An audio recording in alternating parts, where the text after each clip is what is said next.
Beneath the silent snows of Helena, Montana, an old woman stands on a midnight bridge, clutching a cardboard sign and her last loyal friend, a battered German shepherd whose eyes have seen more loss than most men will in a lifetime. A young police officer, haunted by his own scars, pulls over, not knowing this frozen encounter will unravel everything he thinks he knows about mercy, pride, and what makes a family. As storm and circumstance close in, these three outcasts must choose: cling to dignity and loneliness, or risk everything for a chance at belonging. But here's the question that lingers beneath every moment. What would you sacrifice to keep love alive when the world demands you let go? Helena. Montana was the sort of town that winter held tight and long, where the snow came early and didn't let go until the world felt drained of color. The nights pressed in thick, heavy with the scent of pine and cold metal, and the world after midnight belonged to the wind and whatever souls it had not yet managed to drive indoors. It was one of those nights now, just past 2 in the morning, when the world outside Lucas Pryor's patrol car felt thinner and farther away than ever. He drove slower than usual, headlights lancing through the thick veil of falling snow. Every so often, a gust sent powder swirling against the windshield, erasing even the closest shapes. The heater rasped at his feet, but the chill still found its way through the seams of his jacket, settling somewhere behind his heart. The city's edges were a lattice of old iron bridges and narrow back roads that twisted out toward the mountains, forgotten by most. Tonight, Lucas's route took him over the rusted span of a bridge that arched like a tired spine across the frozen river. Down below, the water was a slab of black glass, veined with cracks. The current lost somewhere beneath layers of ice and silence. He'd made this drive so many times, but tonight he slowed, the cruiser crawling forward until the snow revealed something out of place. A human shape huddled at the side of the bridge, unmoving. At this hour, in this cold, a lone figure meant trouble. Lucas's pulse lifted. The old feeling, a weight and a tension, settled between his ribs. He flicked off his high beams, letting the low orange glow of the city lights pool and drift along the metal girders. As he drew closer, he could see her, an elderly woman standing so still she could have been carved from frost. The lines of her face barely visible under a knit hat, scarf pulled up to her eyes. She clutched a hand-lettered sign, its edges curling, the words bold and uneven. $20. Please give my boy a new home. Beside her, a large German shepherd sat pressed against her legs. The dog's coat was mottled black and gray, matted in places. One ear stood up, the other folded down, and when he looked up, the glow of the cruiser's headlights caught the cloudiness in his left eye. A milky veil, a sign of old injury or illness. There was strength in his shape, but also a weariness. He held himself with the posture of one who had learned not to expect much kindness from the world. Lucas cut the engine. For a moment, everything outside the car was silent, except for the soft hiss of snow landing on metal. He watched them, woman and dog, through the fogged glass, a tableau painted in blue shadow and amber light. He felt the old ache stirring in him, the one he worked so hard to keep at bay. The sight of people alone in the night always pressed on that place where memory lived. The empty house he'd grown up in, the smallness of the rooms after his mother left, his father's voice blurred by whiskey and regret. The world could shrink to nothing, he knew, and still a person might keep standing, out of pride or hope, or simply because they had nowhere else to go. He took a breath, bracing against the cold, and stepped out. The door's thud was swallowed instantly by the vastness. His boots crunched over salt and ice as he crossed the bridge, careful, hands visible, posture loose. He'd learned over the years that there were kinds of pain you didn't answer with questions. The woman didn't look up, not at first. Her grip on the dog's leash was tight, knuckles white, but her other hand trembled around the sign. The dog, Jasper, Lucas read from the battered tag, lifted his nose, sniffed the air, and shuffled so that he blocked the space between his person and the approaching stranger. Lucas slowed, meeting the dog's wary gaze, holding it for a few heartbeats, then lowering his eyes in acknowledgement. He didn't speak. Instead, he stood a respectful distance away, letting the silence settle. He noticed the way the snow gathered on the woman's shoulders, the thinness of her coat, the careful dignity in how she squared herself. She was old, yes, but there was something unyielding in the lines of her mouth, a pride that did not bend even under the cold. Across the bridge, the night was utterly still. The only movement came from Jasper's breathing, each exhale rising in white clouds, the faint tremor of his haunches, a flicker of his tail against the woman's calf. Once the dog looked toward the far end of the bridge, his blind eye tracking something Lucas could not see. Then, quietly, he leaned into the woman's leg, as if to remind her that she was not entirely alone. Lucas studied the scene, letting the quiet tell its own story. There was a history here, a shape of grief that fit neatly against the lines of the night. These were not people waiting for rescue, he thought, but two beings who had learned to make do with the scraps left after the world had taken what it wanted. He caught, just at the edge of his vision, the imprint of old tire tracks pressed deep in the snow, vanishing toward the road's edge. Others had come this way, maybe for help, maybe for escape. The bridge held secrets. Lucas wondered how many other stories it had swallowed, how many small mercies had played out in its shadow.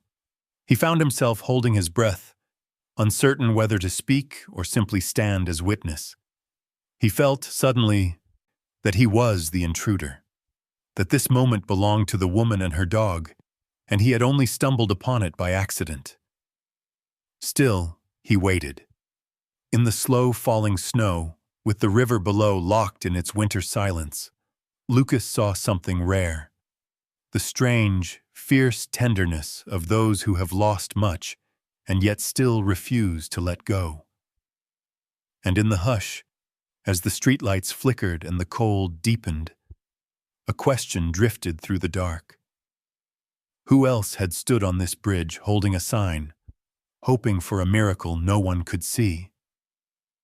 Lucas stood beneath the brittle hum of the bridge's single streetlight, letting the cold work through his gloves. No one rushed this kind of meeting.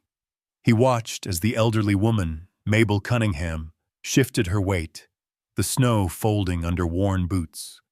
She clung to the leash as if it were both anchor and apology, her shoulders set with a quiet stubbornness that seemed too fragile to last. Jasper kept his place, the line of his back firm, tail tucked not from fear but habit. His blind eye, filmy in the light, followed Lucas's movements warily. The good eye, a sharp, muddy gold, never left Mabel, reading her every shift. He was an animal built for work, the sort of companion who'd known purpose but had learned the world didn't always honor old loyalties. The wind picked up, scraping along the iron rails, tossing Mabel's thin gray hair loose from beneath her cap. Her sign drooped, the letters blurring under melting flakes. Still, she did not speak. If Lucas looked hard enough, he might have thought she was waiting for someone else, someone who would know what to say, or perhaps someone who would simply take the burden from her hands. But the burden was hers.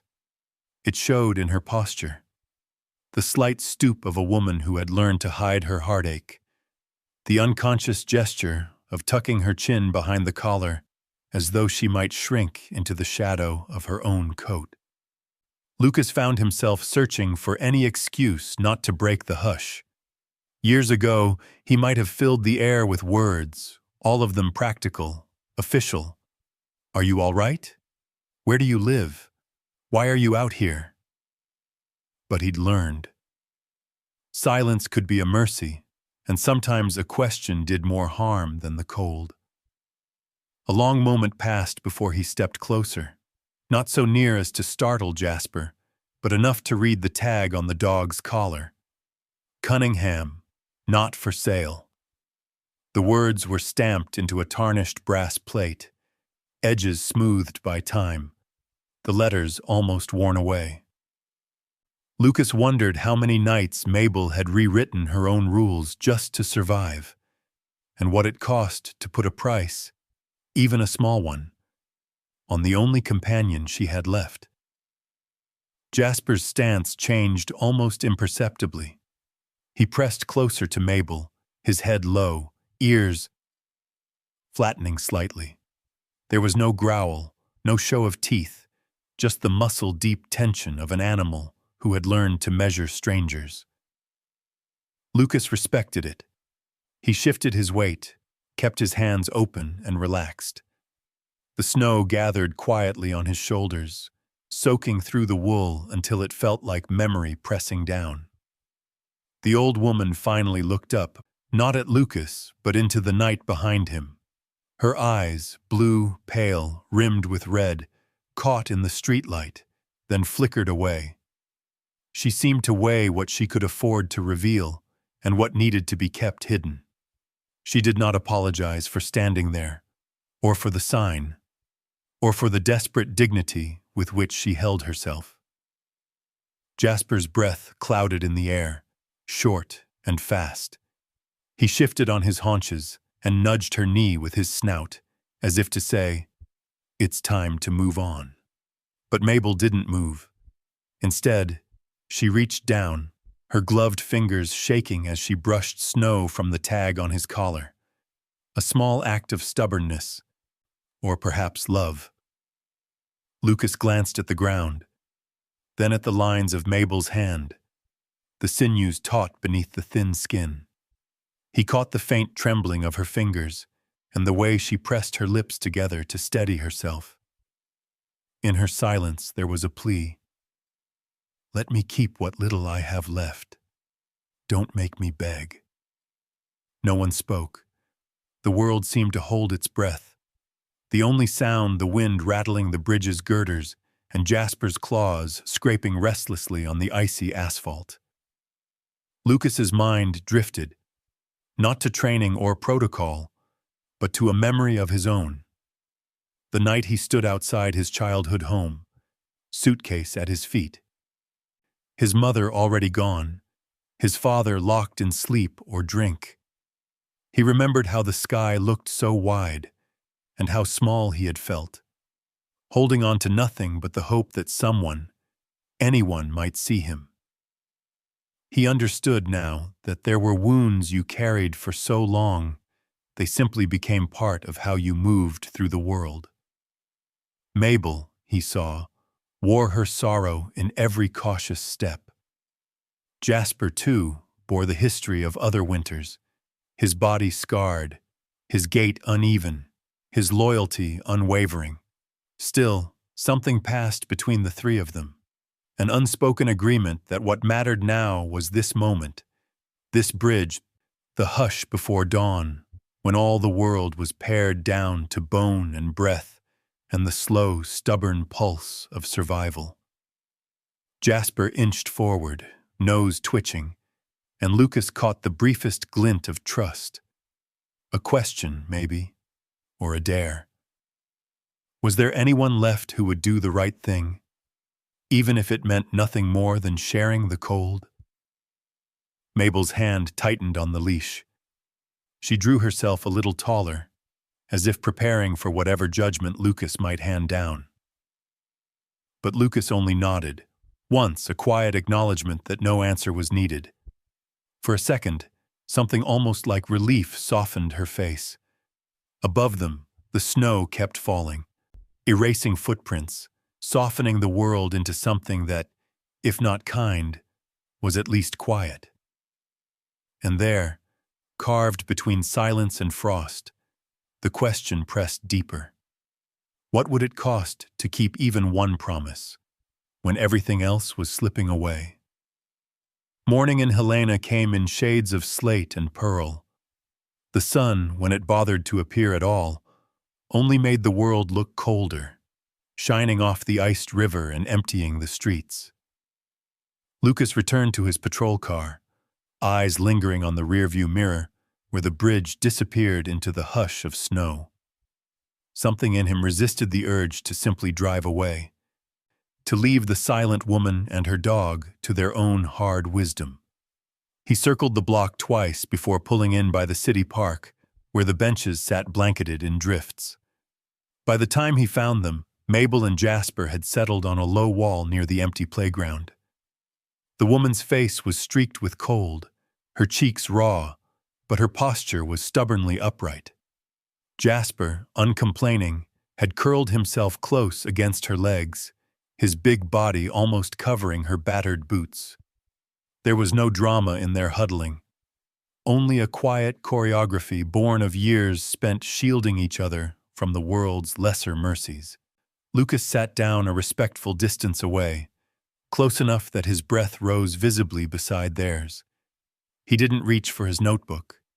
He didn't speak. The city was waking now. Somewhere a plow scraped along asphalt. A train's horn called out in the distance, lonely and long. Helena's ordinary life moved on, barely noticing the three souls marooned together on the edge of the morning.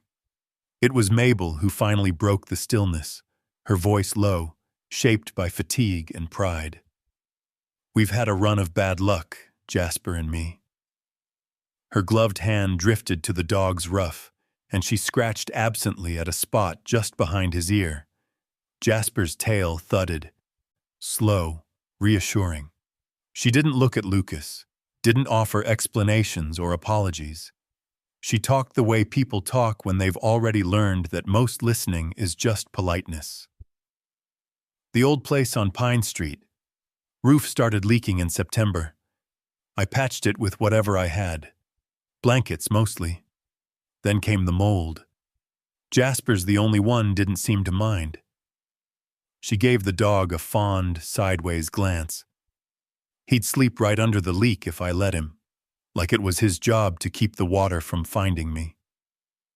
Lucas watched her hands more than her face, the way the knuckles strained, the trembling that came and went. Jasper, sensing her unease, leaned harder into her leg, giving a small huff, content simply to be allowed to stay. She spoke of the winter, the power bill she couldn't pay, the letter from the city about the pipes, the mornings spent waiting for the bus with Jasper at her feet. There were small, saving moments. Once a neighbor left soup on her porch. Another time, the pharmacist let her pay for medicine with coins. But mostly, she said, they had each other. That was enough. At least it had been, until the bills came all at once, thick and final. Jasper had his own story, though he never spoke it. Lucas noticed the stiffness in the dog's left hind leg, the way he favored it when he stood. He watched Jasper stretch, saw the fur over an old scar just above his ribs, thin and ragged. There was history in those wounds, not the violence of cruelty, but the slow, unyielding work of keeping someone else alive. "I didn't plan to end up out here," Mabel murmured, almost as if talking to herself. "Nobody does, I guess." Her gaze drifted to the playground, to the swing moving slightly in the wind. "My boy, he'd have hated to see me like this." She trailed off. For a heartbeat, she seemed so small the coat could have swallowed her whole. Lucas found his own memories nudging at him. A father who disappeared into a bottle. A mother's hands that had once fixed everything with a quiet touch. He felt the familiar ache and tried to keep his voice from breaking when he finally spoke. Some days the world just decides, and there's nothing you can do but endure it. Mabel didn't reply, but her lips pressed thin, and Lucas knew she had heard. Jasper shifted, nose nudging her hand. She smiled, the kind of smile that doesn't quite reach the eyes. With her other hand, she fished in her coat pocket, pulling free a folded envelope, stained with rain and worn at the seams. She tucked it quickly back, but not before Lucas glimpsed the hospital logo and, sticking from the stack of papers, a letterhead with the bank's name, bold and impersonal. The moment passed. Mabel straightened, brushed snow from her lap. Jasper saved my life once. Pulled me back from the street after a car skidded too close. Took a bad hit, this leg, she said, running a finger over Jasper's scar. After that, we just got used to watching out for each other. Lucas nodded, the lump in his throat tight, words sticking like ice. It was Jasper who moved first, pressing his snout to Mabel's glove, breath steaming in the morning chill. In the gesture was everything: history, love, the kind of devotion that refuses to vanish even as the world grows mean. No one spoke for a long while. The sun crept higher, the playground filling with light that glinted off the ice. For a while there was only the sound of Jasper's steady breathing, the city moving on beyond the park, and the hush of people holding on to what they could. And somewhere in the fold of Mabel's coat, tucked out of sight, lay the bills and the final letter from the bank, the small, quiet proof that, even now, survival was measured in days. The question left hanging as the world inched forward: how much longer could love alone keep them safe when the world was already closing in? The city faded to dusk, shadows pooling in doorways and under street lamps, a slow blue leaking through the windows of shops already closed for the night. Lucas watched as Mabel gathered her things with a careful dignity that was almost stubbornness, every movement deliberate, as if the world might shatter if she made a single mistake. He knew this part of town, knew how the cold pressed in after sundown, how the wind along 6th Avenue could strip the hope from a person if they let it. Lucas pulled his cruiser up to the curb, engine idling, a small pool of exhaust twisting skyward. His breath steamed in the car. In the rear view, he could see Mabel hesitating at the edge of the sidewalk, the cardboard sign tucked under one arm, Jasper's leash gripped tight in her hand. He opened the door, stepped out into the crisp air. The exchange, when it came, happened without ceremony. Lucas drew a 20 from his battered wallet, creased from too many years of small emergencies, and held it out, wordless, palm open in the light of the street lamp. He did not offer it as charity, not as rescue. Simply a gesture between two people who knew what it meant to lose. Mabel's eyes met his, sharp and searching, as if she were weighing the unseen conditions in his offer. For a long moment she said nothing. Her lips trembled, but her pride held. She didn't let the tears come. She accepted the bill, her glove brushing his hand for the briefest instant, and quickly slipped the note into the inside pocket of her coat. Jasper watched every motion, head tipped, tail still. When Mabel looked at him, she managed a brittle smile. "You stay with me, boy," she whispered, barely audible. The leash slackened. The dog pressed his head against her hip, reassurance in every line of his posture. Lucas glanced down and saw the worn brass tag on Jasper's collar, felt the weight of the moment settling like snow. "I don't want to take him from you," he said, voice low and steady. "No one should ever have to sell their best friend." Mabel nodded, eyes shining, the lines in her face deeper now under the yellow glow. She gathered herself, squared her shoulders, and for the first time allowed herself to lean, just a little, into the presence of another. "Come on," Lucas said gently. "Let's get you both out of this cold. You can stay at my place tonight, if you're willing. Just until the storm passes." There was a pause, the kind that stretches between strangers at the edge of trust. Mabel's gaze flicked to Jasper, searching for a verdict in his steady, loyal eyes. She nodded, almost imperceptibly, and followed Lucas to the car. The drive through Helena's neighborhoods was silent, broken only by the occasional rattle of the heater and the distant hum of tires over ice. Mabel sat in the back, shoulders hunched, gaze fixed on the shifting patterns of frost at the edge of the window. Jasper lay at her feet, his head on her boot, eyes half closed, but always alert. Lucas caught their reflections in the mirror, a tableau of wariness, fatigue, and something else he could not quite name. At a red light, Mabel's hand went to her coat pocket, fingers feeling for the 20 as if to reassure herself it was real. Lucas noticed a folded paper slip from between her glove and her coat, fluttering to the floor. He waited, not mentioning it, and when they arrived at his modest house, a squat, weathered structure on the town's edge, he stooped to retrieve it. It was a notice, stamped and coldly worded. "Notice of eviction. Effective tomorrow morning." He slipped it quietly onto the kitchen table as they came in. Inside, the house smelled faintly of coffee grounds and old pine.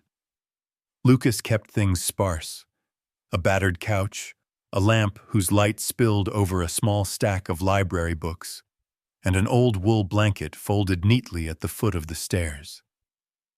He made space for them without fanfare, laying out the blanket for Jasper beside the heater, pouring a bowl of water, setting a kettle on for tea.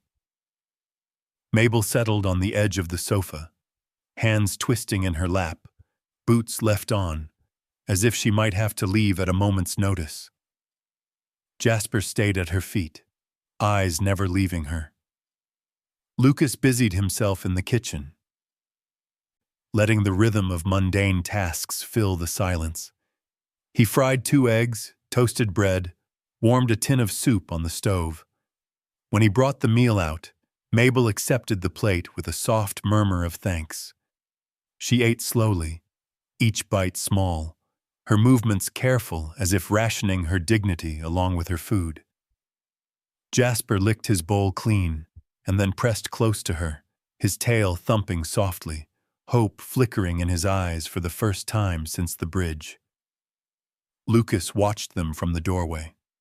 There was nothing triumphant in the scene, only a fragile truce with the world, a moment's shelter from the wind outside.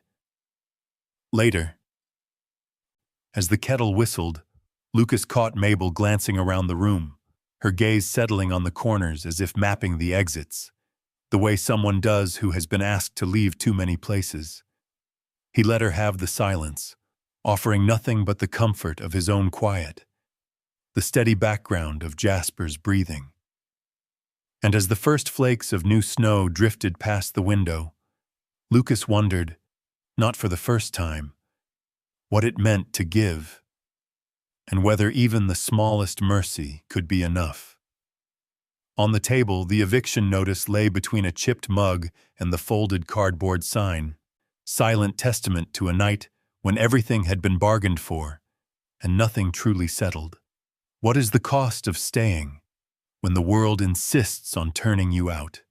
Night in Lucas's house arrived early, winter pressing against the windows in waves of wind and icy grit.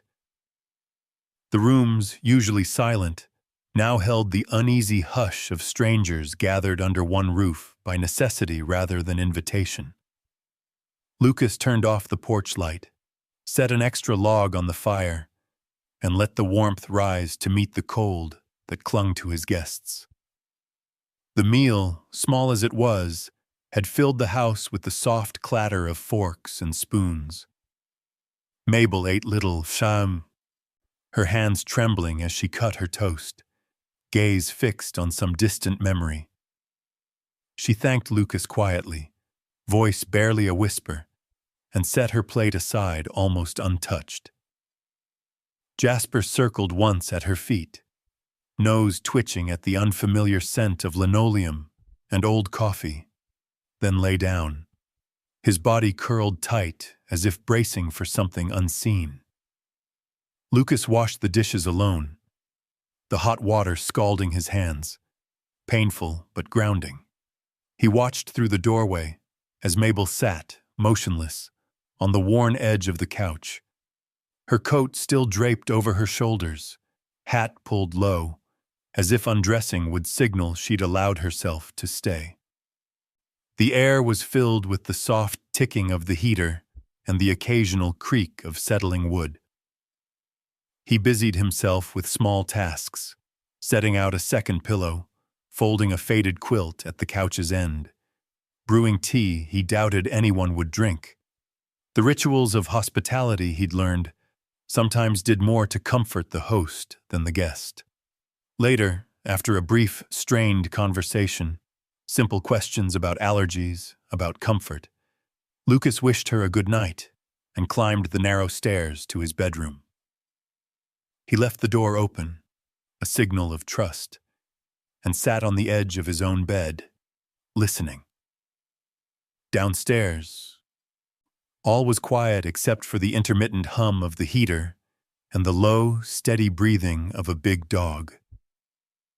It struck him how quickly a house accustomed to emptiness could fill with the tension of other lives. Midnight passed. A draft found its way under the front door, sending a chill across the floorboards. Jasper stirred first, rising from his spot by the heater, ears pricked, eyes fixed on Mabel. She too had not slept. Lucas could picture her sitting upright, hands folded, as if afraid rest might cost her the last of her dignity. She stood finally, careful not to wake Jasper, and stepped outside onto the back porch. The door clicked softly behind her, the only sound in the silent house. Lucas, unable to sleep, heard the creak of old wood, saw the shadow fall across the snow, and hesitated only a moment before rising. He did not call out. Instead, he stood inside the door, letting the glass separate warmth from cold. He watched as Mabel crossed the narrow porch, the wind lifting the edges of her coat, the faint glow of the porch bulb painting her in pale gold against the endless blue of the winter night. Her posture was rigid, chin tucked, hands gripping the railing hard enough that her knuckles showed white. Jasper, always vigilant, followed.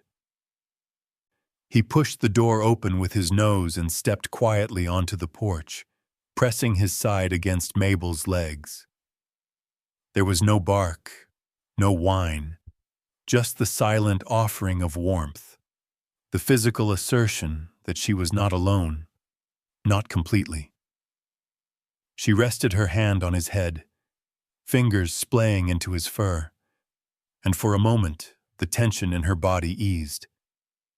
Lucas stayed inside, unseen, and watched the tableau. An old woman and her old dog, standing at the edge of a yard glazed with ice and moonlight, their breaths mingling in the cold. He saw Mabel look up at the sky, her lips moving in a silent confession or prayer. She whispered to Jasper, voice barely audible through the glass, "We don't have a home to go back to. Not anymore." The words hung in the air, fragile and small, Jasper nudged her hand again, a low, rumbling exhale, as if he too felt the weight of the confession. Lucas felt something tighten in his chest. Not pity, but a deep, aching recognition.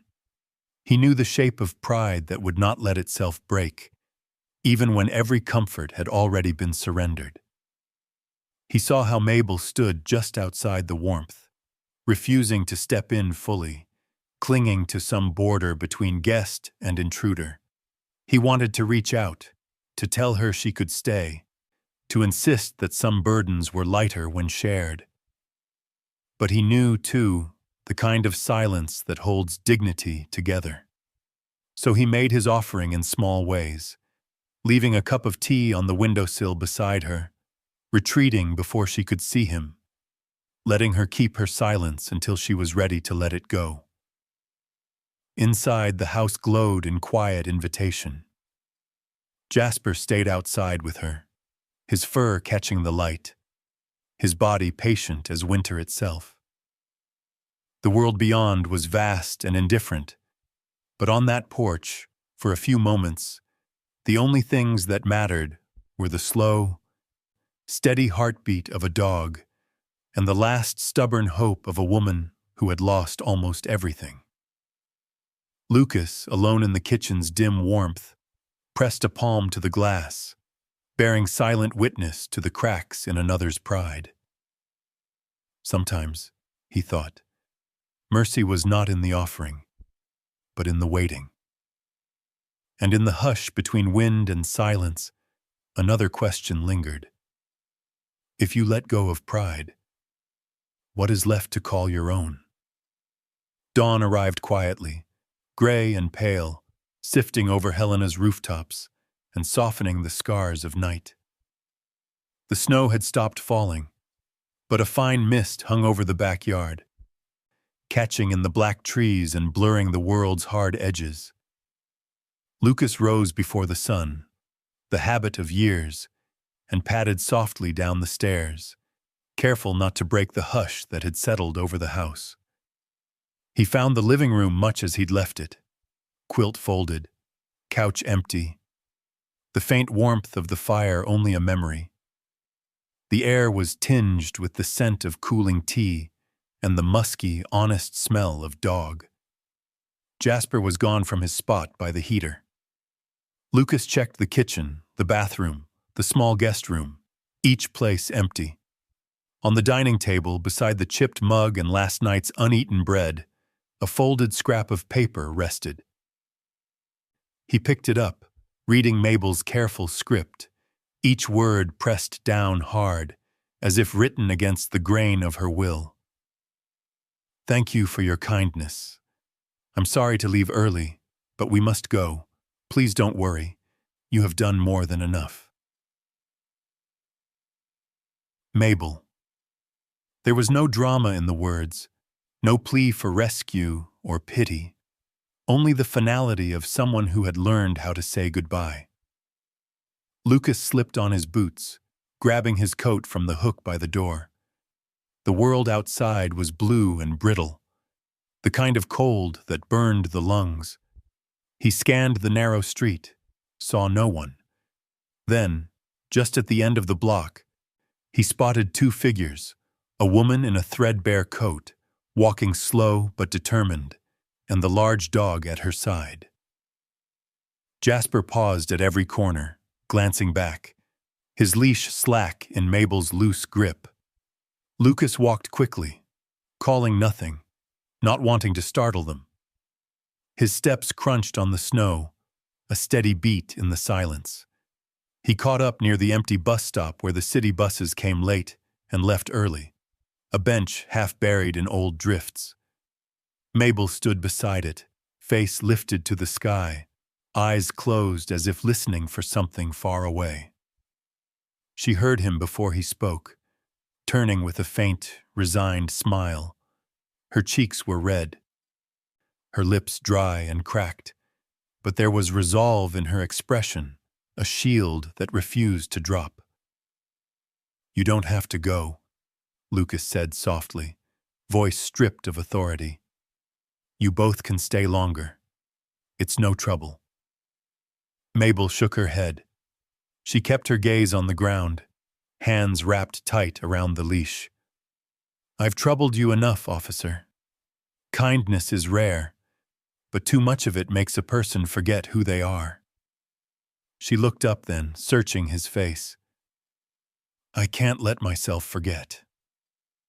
Jasper leaned into her, sensing the tremor in her voice, nose nudging her palm with unspoken comfort.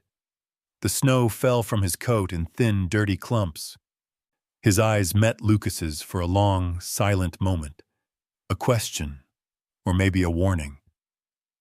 Lucas wanted to argue, to insist that dignity could survive a little mercy, that sometimes letting someone stay was an act of respect, not charity. But he saw how Mabel's body squared against the morning, and knew the argument would only cost her more. A city bus rolled past, empty, its windows flashing gold. No one boarded.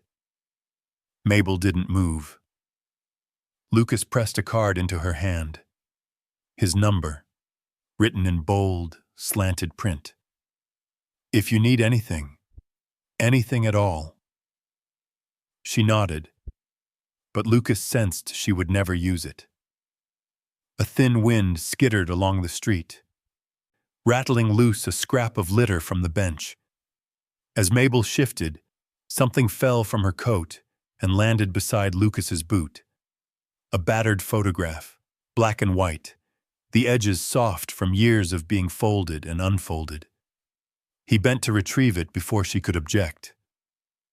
In the photo, a young man, face open, smiling in the sun, hair cropped short, stood with a small German shepherd pup in his arms. Behind them, an old clapboard house, its porch sagging, window shades pulled against the light. Lucas recognized the boyish pride in the man's stance, the puppy's awkward, oversized paws.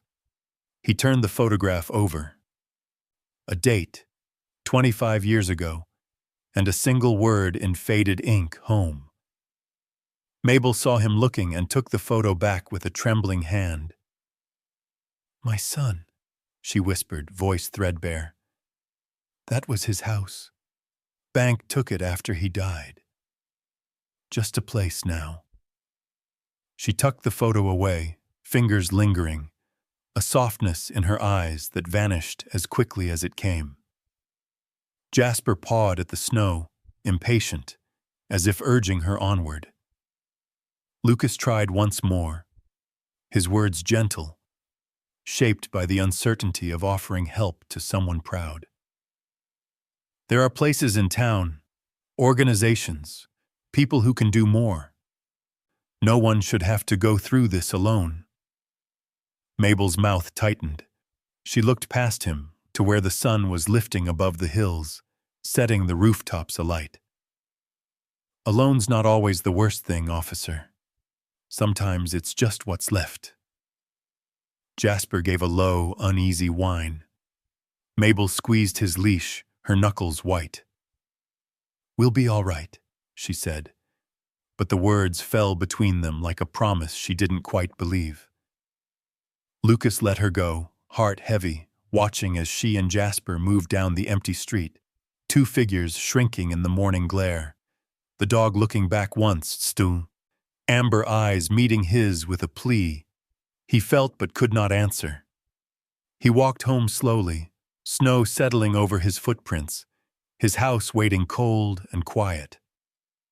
On the kitchen table, the eviction notice and the old cardboard sign still lay, mute witnesses to the night just past. The world outside had shifted, subtly, as if the leaving of two people had tilted the balance of things.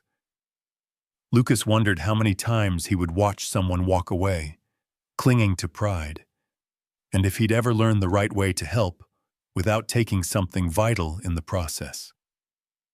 In the light that filled the silent rooms, a question lingered. Is kindness enough when dignity is the last thing a person owns? A day passed, then another, as Helena's winter settled deeper into the bones of the city. The sky hung low and brightless, squeezing pale light onto icy streets. Lucas returned to the routines of patrol, checking alleyways for frozen pipes, calling in reports of abandoned cars, nodding to the few shopkeepers who still kept their lights burning. Yet something in him tracked the silence left by Mabel and Jasper, the faint, persistent ache of absence. Late one afternoon, while filling out paperwork at the station, Lucas felt a hollow worry turn in his chest. He looked at the phone on his desk, half hoping for a call, half dreading the news that might come. The house was too quiet at night. Even Jasper's sleeping breath seemed to echo in the corners of his mind. On impulse, Lucas made inquiries, soft, careful, not wanting to draw attention. The local clinic's nurse, a friend from high school, mentioned seeing an older woman with a limp and a German shepherd in the waiting room, both patient and reserved. The pharmacist recalled her too, counting coins for a prescription. Jasper pressed close, head resting on her lap. "She wouldn't let anyone else touch the dog," the nurse said quietly. You could see they'd been through something together, both of them holding on.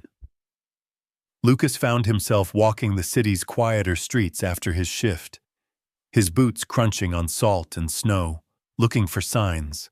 A footprint, a familiar coat, a streak of black and gras fur weaving between alleyways. Helena was not a big city. Sometimes its smallness was a comfort. Other times, it felt like a net drawing closed around those with nowhere else to go. One evening, as dusk pressed in, Lucas's search brought him to the burnt-out shell of a house near the old train tracks. It stood alone, porch sagging, windows dark, smoke stains climbing up weather-beaten siding.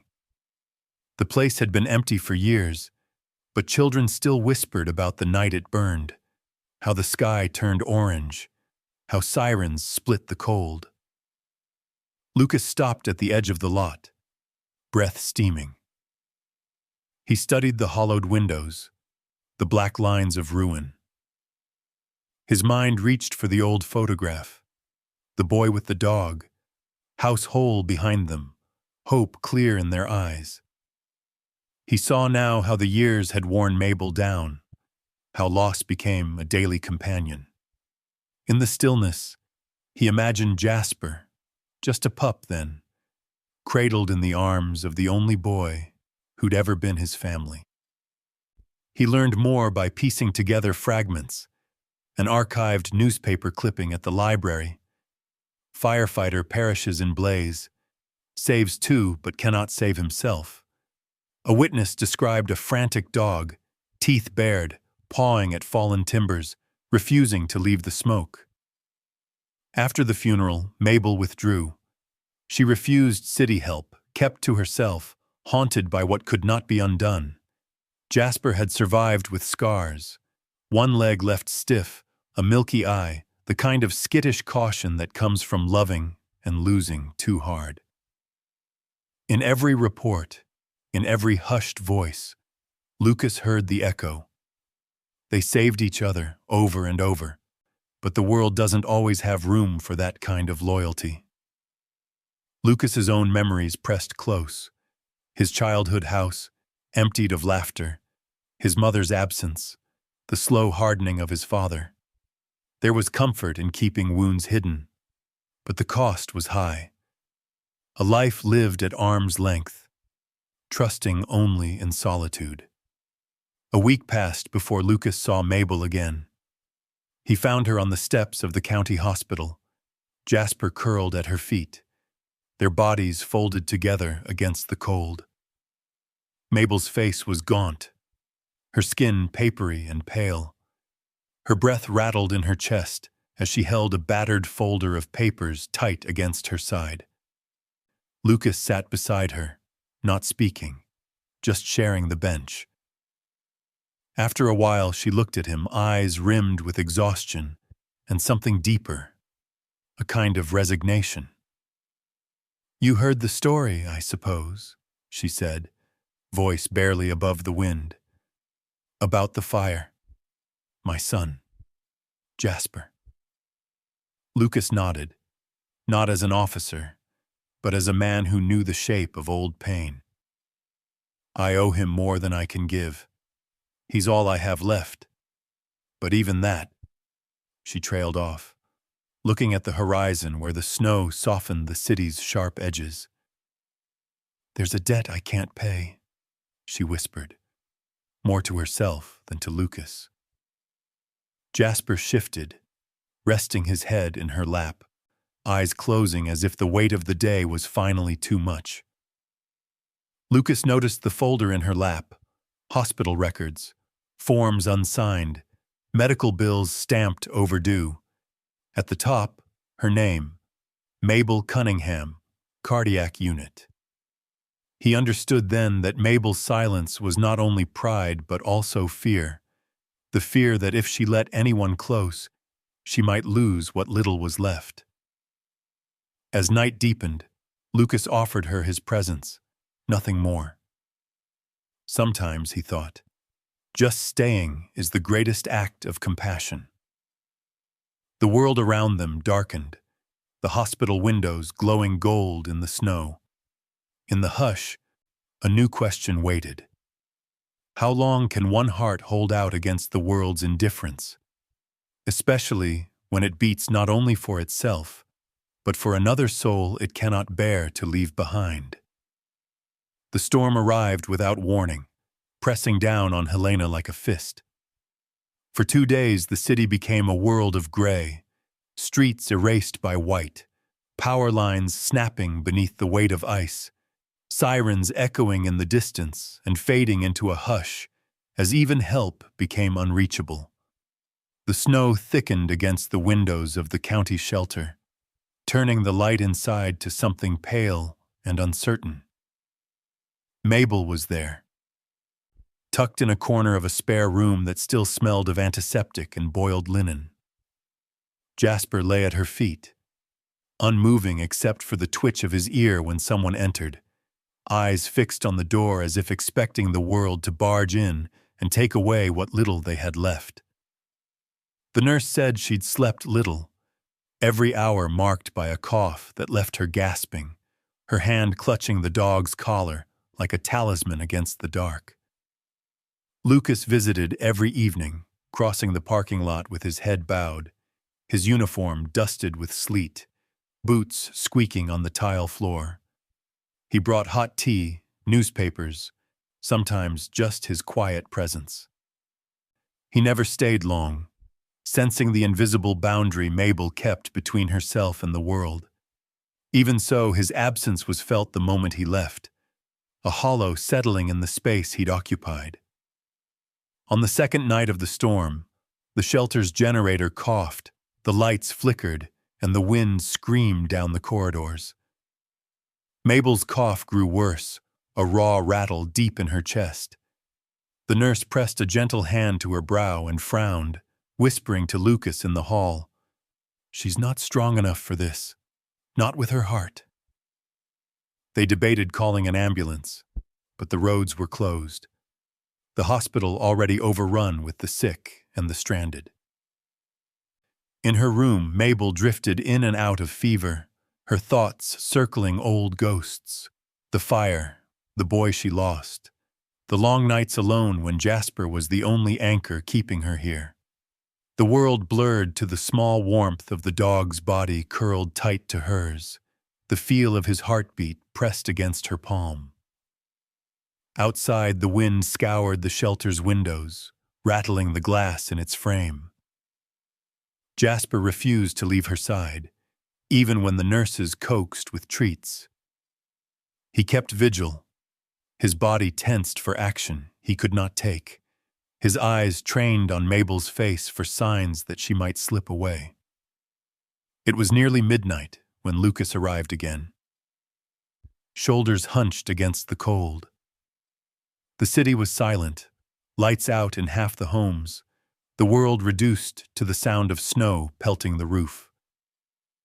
He found Mabel's door half open, the room dim except for a lamp by her bedside. She was pale, shivering, her breathing shallow, skin glistening with fever. Lucas knelt by the bed, his hands awkward, voice low. "You're safe," he said, though the words felt as fragile as ice on a pond. Mabel's eyes fluttered open, then focused. She managed a thin smile, and for a moment, the lines of pain in her face eased. "You should take Jasper," she whispered, the effort costing her. If I can't, he deserves better. Don't let him go back to the shelter." Lucas shook his head, gripping her hand gently. "Don't talk like that. We're not finished yet, Mabel." Jasper pressed his nose to Mabel's cheek, whining low in his throat. The nurse hovered, uncertain, her clipboard forgotten in her hands. The only thing that moved was the shadow of the storm, reaching long fingers across the ceiling. Lucas helped settle Mabel back onto the pillow, tucking the blanket close, his motions gentle, almost reverent. He sat there as she drifted again, holding her hand, Jasper's tail thumping softly each time she stirred. He thought of his own childhood, nights spent in a house darkened by fear and silence, how the smallest sign of kindness could become a reason to keep fighting. He watched Jasper, loyal even when helpless, and wondered at the deep, unspoken bond that tethered a woman and her dog. How that bond had survived loss, hunger, the small indignities of the world's indifference. In the deepest part of the night, as the storm raged and the generator finally died, Lucas heard the nurse say, "If she makes it through till morning, she might have a chance." He nodded, not trusting his voice. Jasper stayed awake until dawn, refusing to eat or drink. His body curled so tight to Mabel that no one could separate them. Lucas dozed in a chair, waking each time Mabel stirred, each time the wind rattled the window, afraid that some unseen moment might carry her away. When morning finally came, the snow had stilled, the light weak but insistent. The nurse smiled at Lucas, relief soft in her voice. "She's still here." But with hope came the hard truth. Mabel would need long recovery, days and weeks in care, and Jasper would not be allowed to stay by her side in the ward. Lucas watched Jasper as he nuzzled Mabel's hand, refusing to leave, even as the staff coaxed and pleaded. The loyalty was unbreakable, the pain of separation already gathering in the hush between heartbeats. And as the sun glimmered on new snow, Lucas wondered, is survival enough if you lose the only soul who made the fight worth it? In the muted bustle of the hospital's recovery wing, everything seemed to move in soft gray tones. Nurses in sneakers, the hush of rubber wheels on polished floors, the quiet beeping of monitors marking the fragile thread of life. Mabel awoke to the scent of antiseptic and the sound of Jasper's claws tapping restlessly against the linoleum. She was alive but diminished, each breath an effort, each movement careful and slow. Lucas stood near the window, sunlight spilling across his uniform and the stack of forms in his hands. He watched the way Jasper lingered at the edge of the room, just outside the no pets allowed boundary, and the way Mabel's eyes flickered to the door every few minutes, anxious that her companion might be banished. Hospital rules were firm. Animals were not permitted, no matter the depth of their loyalty. A doctor with kind eyes and too little time explained the situation. If Mabel recovers, she'll need weeks of rest, but the dog can't stay. There are shelters, resources. We'll do our best. Lucas thanked him, but the words clattered and fell flat on the tile. After the doctor left, Lucas sat by Mabel's bed, exhaustion etched into his face. He tried to offer comfort with simple facts. The blizzard's passed. The city's digging out. You're safe here, at least for now. Mabel managed a weak smile. She reached for his hand, holding it with surprising strength. Lucas, promise me. Promise you'll look after Jasper if I can't? Her eyes searched his, wide and vulnerable, blue as river ice. He doesn't do well with strangers. He needs someone who sees him.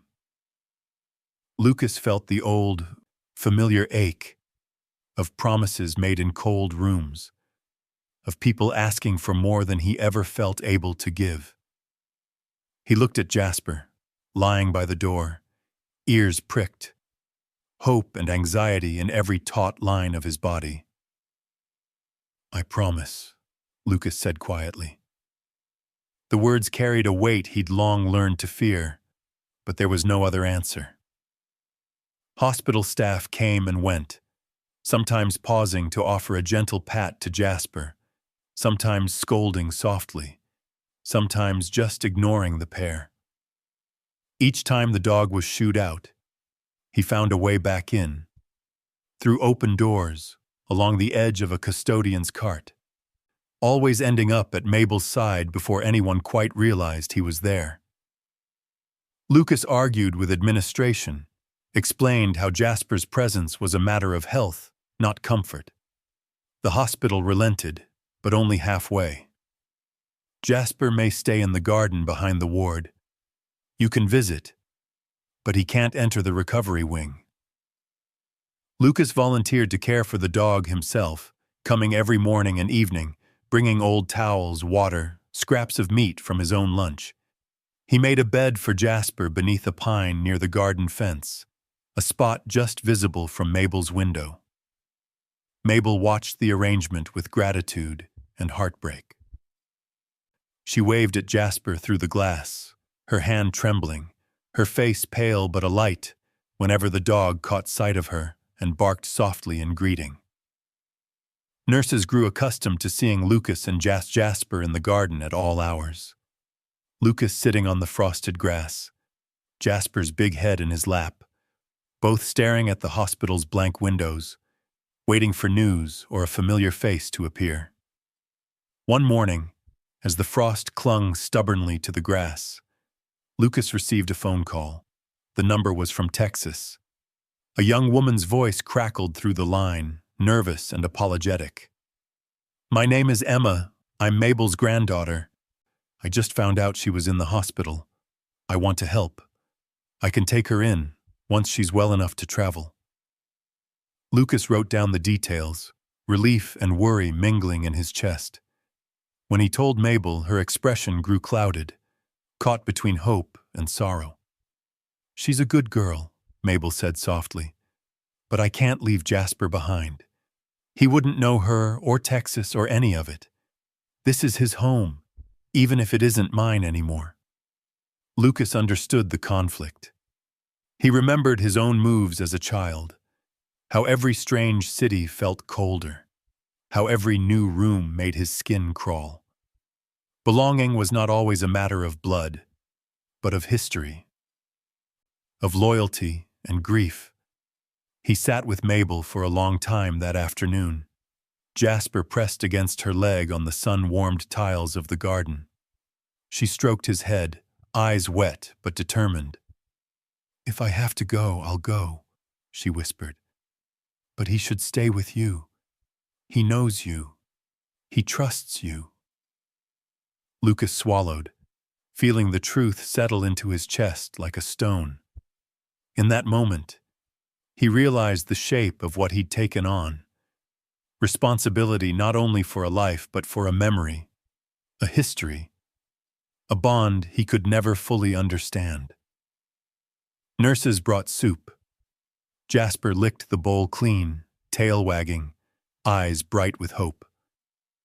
Lucas, alone in the quiet after visiting hours ended, watched the sun dip behind the snowy pines and wondered, Who truly belongs to whom, when love has been the only home you've known? By the time the first edge of spring found Helena, the city thawed in slow, tentative steps. Meltwater ran in slender streams down the gutters, and patches of brown grass began to show through the dirty snowbanks along Main Street. In the hospital garden, crocuses pressed through the mulch beneath the pines, delicate and certain, refusing to be silenced by winter's last breath. Mabel's recovery was slower than she, or anyone, hoped. But with each day, her hands steadied, her breath grew deeper, and the color crept back into her cheeks. The hospital made an exception at the nurse's urging. Jasper was allowed onto the ward, first as a visitor, then as something more. The staff watched with quiet awe as the old German shepherd settled himself by the feet of lonely patients, waiting out the hours with a gentle patience. When Mabel was strong enough, she helped walk him through the corridors, his leash held light and loose in her hand, pride glimmering behind her tired smile. Word spread quietly through Helena. Folks remembered the fireman who died, the house lost, the widow who refused charity. They remembered Jasper, too, his limp, his wary stare, the way he wouldn't leave Mabel's side no matter how often the world tried to separate them. The hospital chaplain suggested Jasper be made an official comfort companion. By late spring, his place was secured. He'd visit the geriatric ward, nap at the feet of anxious patients, greet every stranger with calm acceptance. In his steady gaze, people found a gentle, wordless kind of hope. Lucas became a fixture at the hospital, helping with Jasper, supporting Mabel through her therapy, sometimes just standing outside her room at sunset, watching the sky go violet above the city's ragged rooftops. He filed the papers to adopt Jasper as his own, at first on Mabel's request, then with the silent blessing of the nurses, the city, and even Emma, Mabel's granddaughter, who called regularly, her voice bright with worry and longing. When Mabel was discharged, it was Lucas who wheeled her out beneath the budding trees. His house, small, plain, a little battered by years of Montana weather, had been cleaned and made ready by neighbors. Inside, there was a cot set up beside the old stove, a new cushion for Jasper, and a worn but sturdy chair in the sunniest corner. Mabel smiled as she crossed the threshold, her hand trembling as she traced the faded paint along the doorframe. "It feels like somewhere I could rest," she whispered, voice a blend of gratitude and disbelief. The weeks that followed were filled with small, ordinary joys. Lucas brewing coffee each morning, the three of them sharing toast in the blue light before dawn. Mabel walking a little farther each day, Jasper keeping perfect pace at her side. On afternoons when she tired, she'd sit on the porch, knitting in her lap, Jasper's head resting on her knee, Lucas nearby splitting wood. The air filled with the crackle of logs and the sweet scent of thawing earth. The community's support never faded. Mrs. Klein from the bakery left fresh bread on the steps. Sheriff Boyer stopped by to check on Mabel, his awkward kindness masked by talk of weather and politics. Neighbors came with casseroles, blankets, and, once, a hand-carved wooden sign, "Home is where you're together." Mabel pinned it beside Jasper's new collar. On its brass plate, Lucas had engraved a line, careful and plain, "Home is where you have each other." On a warm Sunday afternoon, Mabel, Lucas, and Jasper walked together by the river, its banks swollen with meltwater, the cottonwoods humming in the wind. Jasper bounded ahead, his limp less noticeable in the joy of spring, chasing the shadows of geese across the grass. Mabel paused on the path, her breath easy, eyes bright with memory. Lucas offered his arm, steady and unassuming, and she accepted, the years of loneliness softening into something like peace. They sat for a while on the riverbank, Mabel humming, Lucas quiet, Jasper pressed against their legs, eyes half closed in the sunlight. It struck Lucas then, gently but unmistakably. None of them had been truly rescued, not in the way people liked to believe. They'd saved each other, slowly, across long nights and cold dawns, not with grand gestures, but in the steady, imperfect persistence of showing up, day after day. Their house was still modest, their lives still marked by scars. But the meaning of home had changed.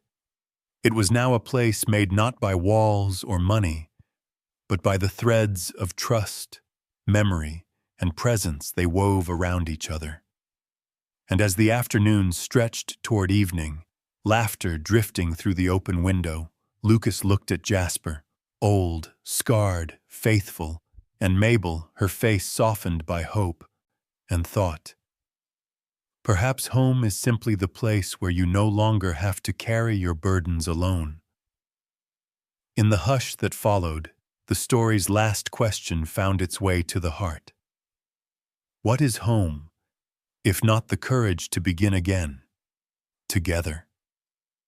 And for anyone listening, quietly, across the years, has a dog ever saved you from loneliness just by staying?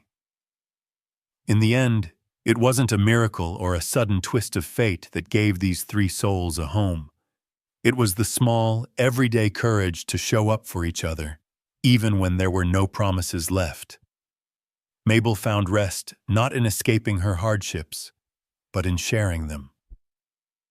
Lucas learned that strength means letting others lean on you, even when you're still mending yourself. And Jasper, the scarred, stubborn-hearted dog, reminded everyone that loyalty is its own kind of hope. Sometimes healing doesn't look like triumph. It's quieter. The warmth of a hand on your shoulder, a place at the table, the knowledge that your pain is seen and your story matters. Maybe that's what home really is. Not a building, but a collection of moments when we let ourselves be known and loved anyway. If this story touched something in you, if you've ever found comfort in a dog's eyes, or known the loneliness of winter and the gentle surprise of a second chance, would you share your thoughts below? Tell us, what does home mean to you? Has a loyal companion, animal or human, ever helped you heal when you needed it most? Your stories are part of this journey too. Let's fill this space with the quiet miracles and memories that make us who we are.